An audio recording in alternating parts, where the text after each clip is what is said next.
Sandra, can you confirm, please? Thank you. Well, good afternoon, colleagues, and to anyone watching online. Welcome to the February meeting of the Children and Learning Committee. Are there apologies and substitutes? Yes, Convener, we have apologies from Councillors Shepherd, Wan and Whiteside, with Councillors Clark, Fotheringham and Duff substituting. We also have apologies from Mrs Jackie Wilson and Mr Mike Callahan, and Ms Lawrence substituting for Mr Callahan today. Thank you very much. And are there any declarations of interest or statements of transparency? No hands, right. We have the minute of the previous meeting. Are you content to have to approve that as a correct record? Agreed. Agreed. Thank you. Now, we do only have this one report today, but it is on the very important issue of mental health of young people. So I'd like to hand over to Mr. Mark Armstrong to introduce the report. Thank you, Convener, and good afternoon, committee members. This report provides details of investment in a range of services and supports to improve the mental health and well-being of children and young people in Angus between the ages of 5 and 26. This Scottish Government funding has come to the Angus Integrated Children's Services Group, which is a very well-developed partnership in Angus and is part of our community planning partnership structures. And the partnership has worked extensively to bring forward proposals for the most appropriate targeting of this resource across the county. So working across the partners and taking account of feedback from children and young people, we've established a range of supports covering a wide range of ages and including both digital and face-to-face services. As you'll see in the report, paragraphs 3.3 and 3.4 detail the objectives and focus of the funding. And then in section 4, we provide a lot of detail as to how the funding has been targeted locally and also additional details on a number of particular services that have been implemented. These include the establishment of a new service from Aberlour and the Mental Health Foundation, which supports younger children with anxiety and builds capacity in our schools, our communities, and in families as well. Then there's also details on the peer mentoring service and extending that, a service that was previously only available to over 18s. Through our understanding of local intelligence and feedback from referring general practitioners and young people, it was recognised that this was needed for younger children as well. So we're pleased to be able to develop that. As with all such funding, the Integrated Children's Services structures will monitor the impact that's been made through this work, with a particular focus on direct feedback from service users as we work through the coming months and year. On the call, there's a number of my colleagues who also work with elected members and other partners on the Integrated Children's Services Group, and they've been very actively involved in developing these proposals, and I'm sure we'll be able to answer any questions that the committee may have. Thank you. Thank you, Mr. Armstrong. Are there any questions to start with? Councillor Bell? Thanks, Convener. I really welcome this report to see how the Scottish Government investment is being spent locally. It's such a vital area of work. And I know on the recommendations that there'll be annual reporting.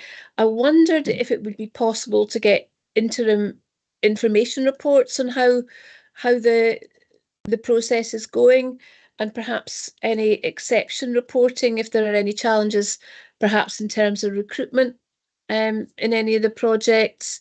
I know staffing is a big issue for us in the council and the IGB, and I would just love to see a smooth process, but I know real life might get in the way, and I think it might be helpful for the committee to see just how well it's being delivered and implemented. Thanks. Thank you. Mr. Armstrong, would that be possible, just an information report to this committee? Yes, thank you for your questions and comments, Councillor Bell. We certainly will be reporting to the Integrated Children's Services Group meetings. I think we can easily transfer that into an information bulletin that we can provide to elected members. With regards to service delivery and recruitment issues, you'll note that a number of the services have been delivered through our partners, and certainly there we're not experiencing any known challenges at this point. But again, we can report on that if that becomes an issue with regards to ongoing delivery. Thank you. Councillor Beattie. Thanks, Convener. I just wanted to ask a question, maybe in two bits actually. It kind of relates to the together role in paragraph 4.8. Given the number of suicides in young men, are they being encouraged to use this service? You know, specifically targeted to use this service? And the other part of the question would be, is there an anonymous online support for under 16s as well? Thank you. Through you, Convener, I'm wondering if Audrey Osborne might be best placed to answer that. Thanks, Mark, and thank you, Christian. In terms of Together All, we do have the breakdown of usage in Angus. So 45% of those young people that use Together All are female, 32% are male, and 23% either identify as transgender or have preferred not to say. So there are more females than males that are accessing that at the minute. We do promote through our secondary schools the Together All online availability. I certainly have it as part of my e-signature on all of my emails as well. So we do send that out. We do monitor the usage as well, and you know, when we have put out more promotion, then the numbers have increased on the back of that, or after kind of periods such as Christmas and New Year, we see that the numbers actually go up. There is linkage through AMHON, Angus Mental Health and Wellbeing Network, which I'm a representative of, and also on the Angus Suicide Prevention Group. So we're aware of, you know, the statistics there, and certainly trying to make the linkages with what's available at a universal level. But we don't target specific groups, but we can certainly promote the online availability to help that particular group. So there are those linkages across the other strategies going on in Angus at the moment. Does that help? Yeah, that's great. Thank you very much. Thank you, Audrey. Councillor Speed. Yep, thank you, Convener. Some assurances with regards to children with a physical disability and the additional barriers that there may be for them to access services. Often there are physical barriers, and also children and families from the kind of deaf and blind community, as well as perhaps those where English isn't the first language. So just those kind of specific individuals and groups, and whether consideration has been given, because there's nothing specific in the report or quality impact assessment. This be Audrey again.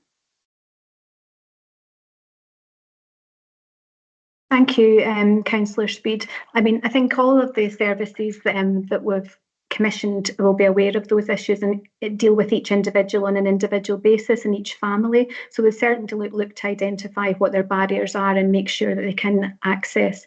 For example, we're thinking about the counselling support. I know that's not what we're discussing today, but for example, the counselling support, if a child or young person has English as an additional language, then we'll look to try and get translation in so they can access that service. So they'll be assessed on their individual needs and supports put in place accordingly. Okay, thank you.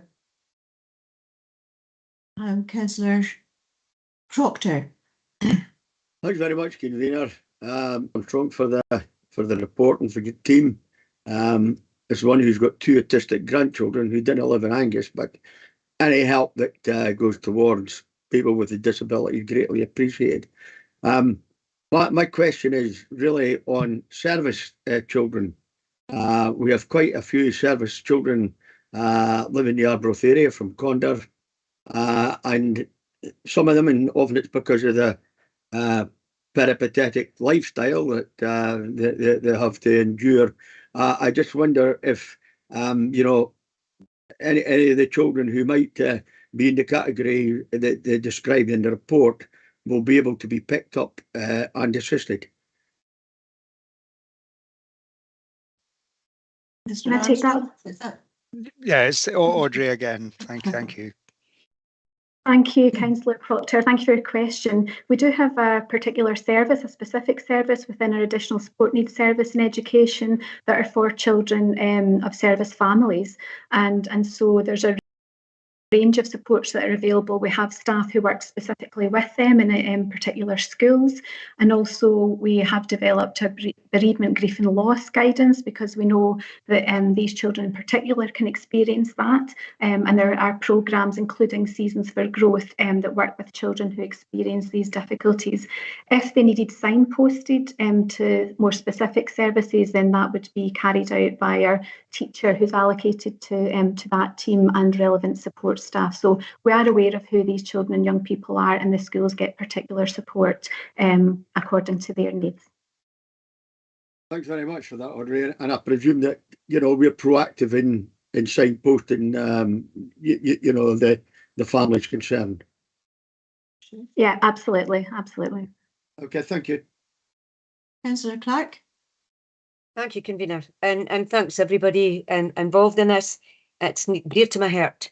When I think about the current position in 4.1 there, and I come down to 1, 2, 3, 4, 5, 6, line 6, and I look at recovery from domestic abuse impacts and keeping families safe and together, I had a lot to do with Women's Refuge through HomeSat when I worked there, and saw this actually happening at the time.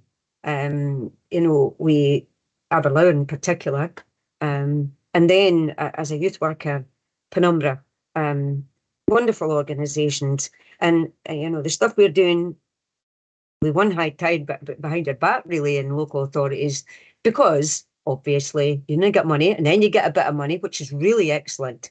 So we're able to further things. And when I think about peer group education, I was speaking about this to convener just yesterday, and that, or at least whatever day it was, maybe yesterday. Time flies. Older youngsters, as in older teenagers, are often really, really good with younger teenagers or upper primary school. That's often the case. I've seen that happening where they're not really wanting to listen to somebody like me. Why should they? But they will listen to an older teenager, and that wonderful, wonderful peer education thing comes into play. So I'm really pleased to see what you're going to be doing with the money you've got, and you will not be working with one arm tied behind your back, with everything at your disposal. But what you've done up till now has to be commended. It's just thanks very much. Great. That was a comment. Are there any other comments?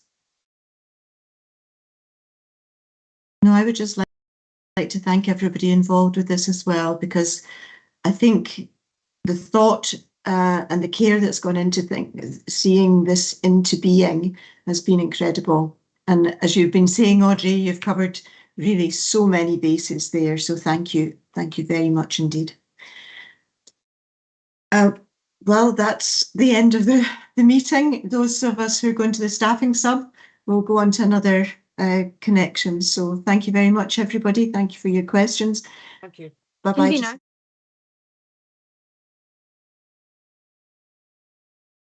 Yeah, there are 5 recommendations. Do we agree all these recommendations? Agreed. Thank you. Okay. Thanks, convener. Bye-bye. Thanks, convener. Bye, everybody. Thank you.